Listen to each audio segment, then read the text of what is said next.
If you've ever built a machine learning model, you absolutely know this feeling. It works like a charm on your computer, but the second it hits the real world, it just falls apart.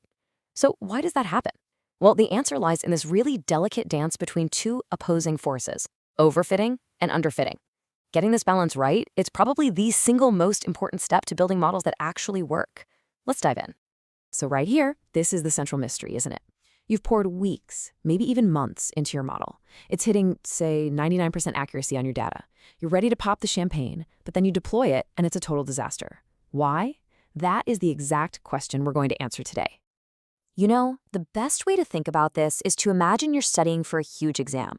If you barely crack open the book, you miss all the big ideas and, well, you fail. That's underfitting. But what about the opposite? What if you try to memorize every single word, every comma, every footnote in the textbook? The moment the exam asks a question in a slightly different way, you're completely lost. That is a perfect example of overfitting. The real goal is to actually understand the core concepts so you can handle any question thrown your way. And that brings us to the real goal of any machine learning model. It's not about memorizing the past, it's all about being able to predict the future. This ability, this power to perform well on new data it's never seen before, that's what we call generalization. This is exactly why we always split our data into training and testing sets.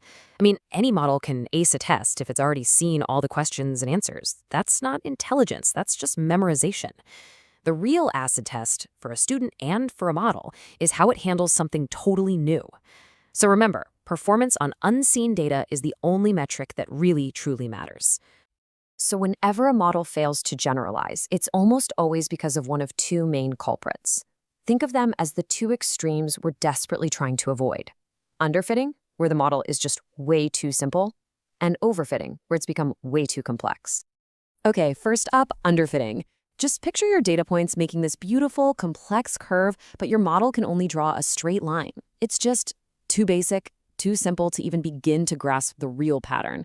And the result, it's not accurate on the data it trained on, and it's definitely not accurate on new data. It just fails across the board.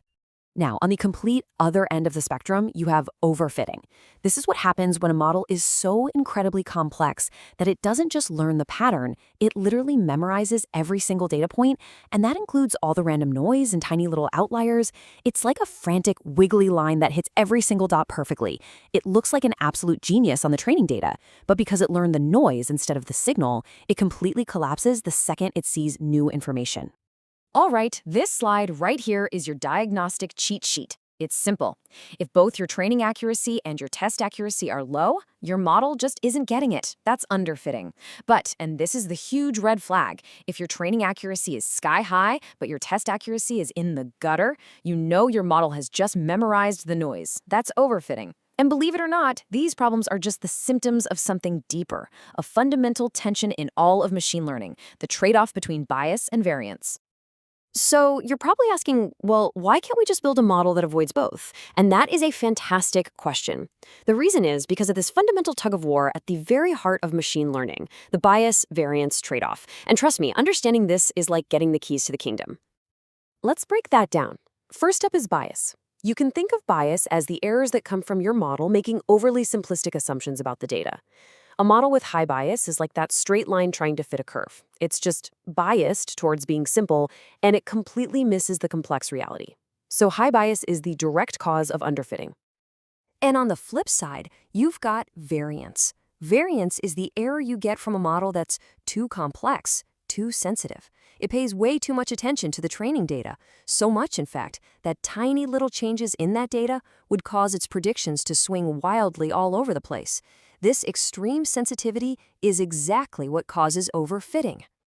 And this shows the trade-off perfectly. It's this constant push and pull. As you make your model more complex, which is good because that lowers its bias, its variance starts to go through the roof, which is bad. You can't get rid of one without increasing the other. The true art of machine learning is finding that magical sweet spot right in the middle, where the total error from both bias and variance is as low as it can possibly be. Okay, so the theory is great, right? But how do you actually spot these issues in your own projects? Let's get practical. Let's talk about how to play detective and diagnose exactly what's wrong with your model. This table right here is your secret weapon. Honestly, All you need to do is look at two numbers, your training accuracy and your test accuracy. Are they both low? Bam, underfitting.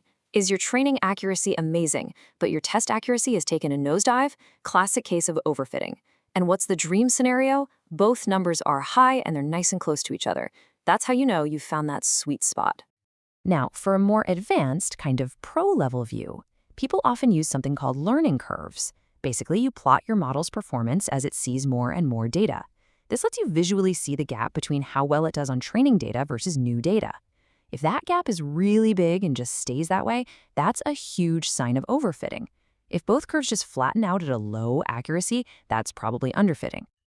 Okay, now for the best part. Once you've figured out the problem, what on earth do you do about it? Let's open up a toolkit and look at the real practical solutions for fixing these things and finding that perfect balance. So if your model's underfitting, the diagnosis is simple. It's just too simple. So the fixes are all about carefully adding a bit more complexity. You could try a more powerful type of model. You could add more layers or neurons if you're using a neural network. You could engineer some better features from your data. Or sometimes you just need to let it train for a little longer to give it more time to learn. But if you're overfitting, your strategy is the complete opposite. Your model is too complex. It's memorized noise. Now, the number one absolute best fix is usually to get more training data because that helps the model learn the true underlying pattern. But you can also use powerful techniques like regularization, which basically penalizes the model for being too complex. Or you can try early stopping, which just means you stop the training process right before it starts memorizing. And sometimes, yeah, the best fix is to just simplify the model itself. And here it is, the whole story all laid out. This slide connects everything we've talked about. You look at the performance numbers, you identify the issue, underfitting or overfitting, and you know exactly which set of tools you need to reach for. Low on both? Add complexity. Big gap between the two? It's time to simplify and regularize. Both are high and close? You nailed it. Time to deploy. So as we wrap this up, I want to leave you with this one thought. Building models is not about getting a perfect score on your training set. It's about building something that is robust, that is useful, and that can generalize what it's learned to the messy, unpredictable real world. So, the next time you're building a model, think of yourself as a detective. You've got the clues, your training and testing scores, and now you have the toolkit to solve the case. The only question left is, how are you going to find your next model's all-important sweet spot? Happy modeling!